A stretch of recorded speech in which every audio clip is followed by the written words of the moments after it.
नमस्कार। एक बार फिर से स्वागत है आप सभी लोगों का आपके अपने YouTube चैनल पर।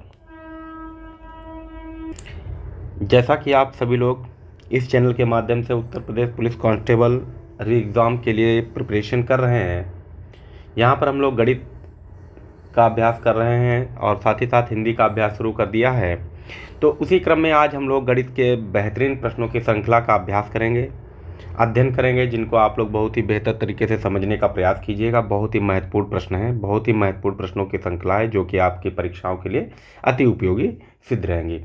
प्रश्न जो यहाँ पर लिए गए हैं वे सभी उत्तर प्रदेश पुलिस कांस्टेबल जो भर्ती परीक्षा होती है वहीं से उठाए गए हैं और उन्हीं प्रकार के प्रश्नों की प्रकृति है जैसे कि आप लोगों से पूछे जाते हैं। तो चलिए शुरुआत करते हैं हम लोग इस सेशन की। बहुत ही धैर्यपूर्वक और ध्यान से आप लोग इसको देखेंगे। बहुत ही महत्वपूर्ण सेशन है, काफ़ी कुछ आप लोगों को सीखने को मिलेगा। प्रश्न नंबर 1, दिए गए समीकरण को हल करें। यहाँ पर जो समीकरण दिया गया है उसको हल करना है। तो आप जानते हैं कि हम लोग ऐसे जो समीकरण होते हैं, ऐसे जो प्रश्न होते हैं, उनको बोर्ड मास के नियम से सॉल्व करते हैं। बोर्ड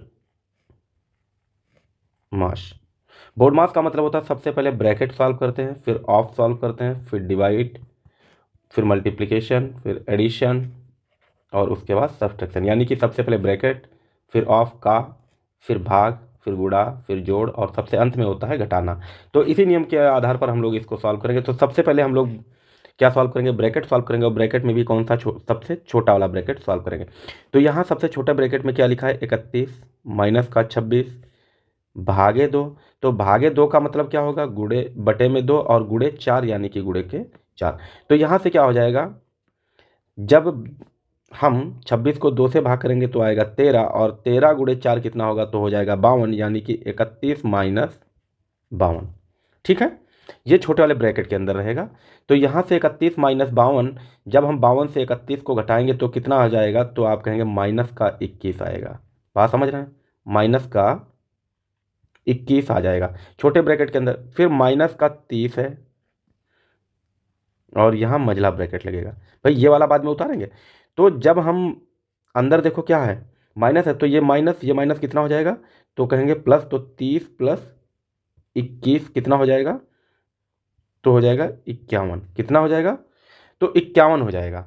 अब हम लोग देखिए यहाँ सॉल्व कर लेते हैं। यहाँ 51 हो गया, 51 मंझले वाले ब्रैकेट के अंदर, और मंझले ब्रैकेट के बाहर क्या लगा? माइनस लगाए तो माइनस, और लिखा है 35।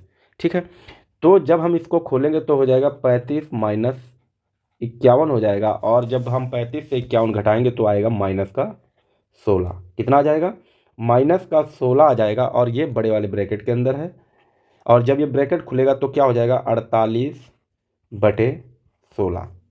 ठीक है, 48 बटे 16 और 16 है माइनस का, तो ये 16 तिहाई 48 हो गया। तो आंसर क्या आया? माइनस का 48, माइनस का 3 आएगा। माइनस का 3 विकल्प बी बिल्कुल सही होगा। ठीक है, कैसे आपने समझा नहीं? क्या बड़े वाले ब्रैकेट के बाहर भाग 48 है, तो जब ये खुलेगा तो 48 भागे माइनस का 16 है ना, भागे माइनस का 16, तो 48 बटे हम 16 ही तो लिखेंगे माइनस का। तो यहीं से 3 निकल कर आ गया। ठीक है, ओके। प्रश्न नंबर 2, समीकरण को हल करें। यहाँ इसको हल करना है। देखो 143, फिर क्या है 14.3 यानी कि 14.3, फिर क्या है 1.43, फिर क्या है 0 यानी कि 0.143, फिर क्या है 0.0143। तो क्या होगा? 3 4 3 7, 73 किसमें है? तो देखो यहाँ 73 मिलेगा, तो यही आपका विकल्प हो जाएगा। Okay, clear. प्रश्न नंबर 3, 7/16 और 7/48 का योगफल कितना होगा? यहाँ पर हमको संख्याएं दी हैं 7/16 और 7/48। अब क्या कहा कि इनका योगफल क्या होगा, यानी कि इन दोनों संख्याओं को जोड़ना है। कितना हो जाएगा? क्या 14/48 होगा, 14/64, 7/12 या फिर 7/32? क्या हो जाएगा इसका? तो देखो 16 और 48 का एलसीएम निकालना है, लासा निकालना है। तो 16 और 48 का लासा कितना आएगा? तो इनका लासा आएगा 48। तो इनका लासा अगर 48 आएगा, ठीक है, तो देखो यहाँ क्या है? 16 तिया 48, तो यहाँ कितना हो जाएगा? 16 तिया 48 है, तो कितना आया? 3 आया। तो 7 गुणे 3 कितना हो जाएगा? प्लस 7 यानी कि 21 प्लस 7/48। कितना? 48। 21 7 कितना हो जाएगा? ये 28 हो जाएगा, बटे में 48 हो जाएगा। इसको जब हम भाग करेंगे तो 4 से भाग कर दो, 4 सत्ते 28 और 12 चक्को 48, तो 7/12 हमें आंसर मिलेगा। 7/12 विकल्प जो है हमारा सी बिल्कुल सही हो जाएगा। ओके। प्रश्न नंबर 4, 150, 225 और 375 का मासा कितना होगा? क्या 15 होगा, 25 होगा, 75 होगा या फिर 125 होगा? तो कितना हो जाएगा? तो देखो मासा क्या होता है, 150, 225 और 375, यानी कि ऐसी बड़ी से बड़ी संख्या जिससे ये तीनों संख्याएं भाग हो जाएं, कट जाएं, तो उसी को हम मासा कहेंगे। अगर हम 125 संख्या माने तो क्या 150 कटेगा? बिल्कुल कटेगा। 150 के बाद 225 कटेगा? तो नहीं कटेगा। तो 125 तो नहीं होगा। तो हम इसको निकालें कैसे? या तो हम इसको चेक कर लें, या फिर क्या करें, 375 है, सबसे बड़ी संख्या लिखेंगे 375 और इसको 225 से भाग कर दो, तो 225 से कम 225 कितना आ गया? तो आप 0, 5 और 1, 150 आ गया। ठीक है। अब 150 225 से नहीं कटेगा, तो 225 ये वाली संख्या यहाँ लिखो और इसको 150 से भाग करो, तो 150 से कम 150 कितना आएगा? तो 5 का 5, यहाँ से एक हासिल लो, यहाँ आ जाएगा 7, 12 यानी कि 7। अब देखो 150 जो है, 150 से 75 नहीं कटेगा, तो हम क्या करेंगे, 150 को 75 से भाग कर देंगे, तो आ जाएगा 75 दूना 150। तो 75 से ये भाग हो गई, क्या बचा शेष 75। अभी ये संख्या 150 बची, यानी कि ये भी 75 से हो जाएगी। तो हमारा जो मासा हो जाएगा वो क्या हो जाएगा? 75 हो जाएगा। विकल्प सी बिल्कुल सही हो जाएगा। प्रश्न नंबर 5, दी गई संख्याओं में कौन सी संख्या 24 से पूरी तरह विभाजित करने योग्य है? क्या 14,744, 28,856, 43,976 या 57,528? कौन सी संख्या जो है 24 से पूरी तरीके से भाग हो जाएगी? ये आप लोग अपने आप प्रश्न कर लीजिए।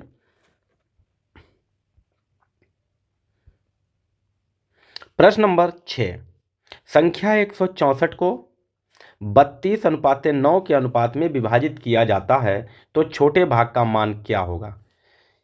यहाँ संख्या दी है 164 और 164 को कहा है कि ऐसे भाग बांटा जाए, ऐसे भाग किया जाए कि एक के पास 32 भाग हों, एक के पास 9 भाग हों। क्या 45 होगा, 36 होगा, 54 होगा कि 27? यानी कि सबसे छोटा भाग कौन सा होगा? तो छोटा भाग कौन सा होगा? तो यही होगा 9 वाला। तो इन्होंने क्या कहा है, 9 के अनुपात में बांटा गया, 32 और 9, यानी कि अगर हम ये निकालें इसका एक अनुपात, तो कितना होगा? एक अंक निकालेंगे तो 32 प्लस 9, तो यहाँ कितना हो जाएगा? 164 बटे कितना होगा? 41। 41 से जब 164 को भाग करोगे तो यहाँ आ जाएगा 4, यानी कि एक भाग कितना होगा? 32 गुणे 4, ये हो जाएगा 2 चक्कू 8, 3 चक्कू 12, 128, और दूसरा क्या हो जाएगा? 9 गुणे 4 यानी कि 36। तो छोटा भाग कौन सा? 36, यानी कि विकल्प हमारा बी बिल्कुल सही हो जाएगा। और जब हम 28 और 36 को जोड़ेंगे तो ये 164 बन जाएगा। 8 6 14 का 4, हासिल लगा 1, 3 2 5 और 1 6 और 1 164 बन भी गया। ठीक है। ओके। प्रश्न नंबर 7, किसी प्रवेश परीक्षा में अर्हता प्राप्त करने के लिए 600 में 522 अंकों की आवश्यकता होती है, तो प्रतिशत में कट ऑफ क्या होगी?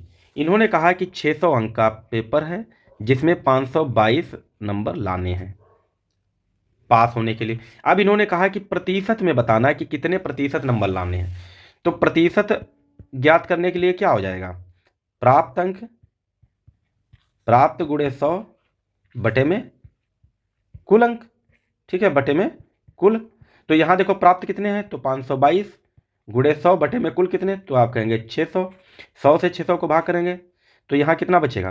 522 भागे 6, तो कितना हो जाएगा? 6 अट्ठे 48 हो जाएगा, 4 और 6 सत्ते 42, कितना परसेंट? तो आप कहेंगे 87%, यानी कि विकल्प हमारा ए बिल्कुल सही हो जाएगा। ठीक है।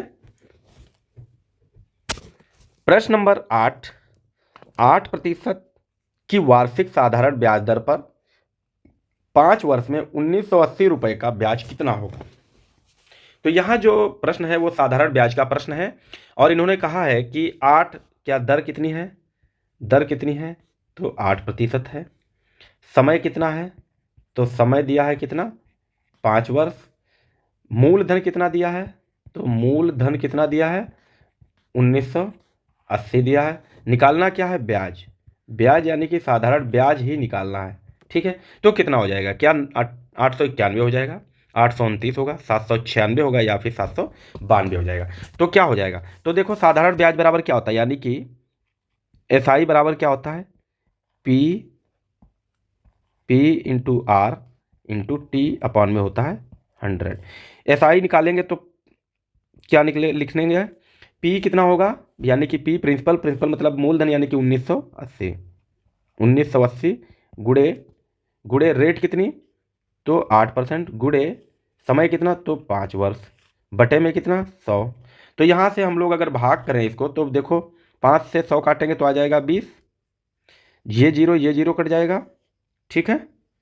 और यहाँ से इसको अगर हाँ काट दें तो कितना हो जाएगा, ये 2×8, तो कितना हो गया, 198 गुड़े 4। तो कौन सा होगा, 8×32, यानी कि जिसके लास्ट में 2 आएगा, तो विकल्प हमारा डी बिल्कुल सही हो जाएगा।